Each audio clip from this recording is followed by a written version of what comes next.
ఒక చిన్ని కథ. విహాన్ అనే ఒక అబ్బాయి ఉంటాడు. ఆ అబ్బాయికి వీడియో గేమ్స్ అంటే చాలా ఇష్టం. ఎప్పుడు వీడియో గేమ్స్ ఆడుతూనే ఉంటాడు. అమ్మ దగ్గరికి వచ్చి కొంతసేపు చదువుకోమని చెప్తే అమ్మ మీద కేకలేస్తాడు, అరుస్తాడు. నేను ఆడుకోవాలి, నువ్వు నన్ను డిస్టర్బ్ చేయక అంటాడు. ఒకరోజు స్కూల్లో క్విజ్ కాంపిటీషన్ అవుతుంది. ఈ కాంపిటీషన్కి విహాన్ కూడా సెలెక్ట్ అవుతాడు. కానీ ఒక్క క్వశ్చన్ కూడా ఆన్సర్ చెప్పలేడు. ఫ్రెండ్స్ అందరూ ఇన్సల్ట్ చేస్తారు.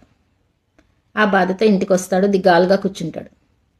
అమ్మ దగ్గరికి వచ్చి, నువ్వు వీడియో గేమ్స్ ఆడుతున్న సమయంలో కొంత సమయాన్ని చదువుకి కేటాయించు, నువ్వు కూడా విజేత అవుతావు అని చెప్తాడు.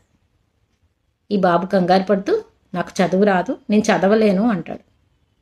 అప్పుడు తల్లి ఒక చిన్న డబ్బా తీసుకొచ్చి, ఈ డబ్బాలో నేను దాచుకున్న డబ్బులున్నాయి, దీంతో నీకు మంచి మంచి బుక్స్ కొనిస్తాను, అలాగే కోచింగ్ సెంటర్లో జాయిన్ చేస్తాను, నువ్వు బాగా చదువుకో అని చెప్తుంది.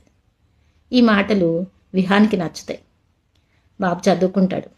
అలా కొన్ని రోజులకి ఎగ్జామ్స్ వస్తాయి. ఎగ్జామ్స్లో ఫస్ట్ ర్యాంక్ తెచ్చుకుంటాడు. స్కూల్లో ప్రైజ్ ఇస్తారు. ప్రైజ్ ఇచ్చినప్పుడు మైక్లో విహాన్ అంటాడు, ఈ నా సక్సెస్కి కారణం మా అమ్మే అని. వీడియో గేమ్స్ అవి నాకు హ్యాపీనెస్ ఇచ్చాయి, కానీ మా అమ్మ నా లైఫ్ని సెట్ చేసింది అంటాడు. అంటే అమ్మ త్యాగాన్ని గుర్తించిన పిల్లలు ఎప్పుడు విజేతలుగానే ఉంటారు. వీడియో గేమ్స్ అవి మనకి హ్యాపీనెస్ ఇవ్వచ్చు, కానీ అమ్మ ఫ్యూచర్ని ఇస్తుంది.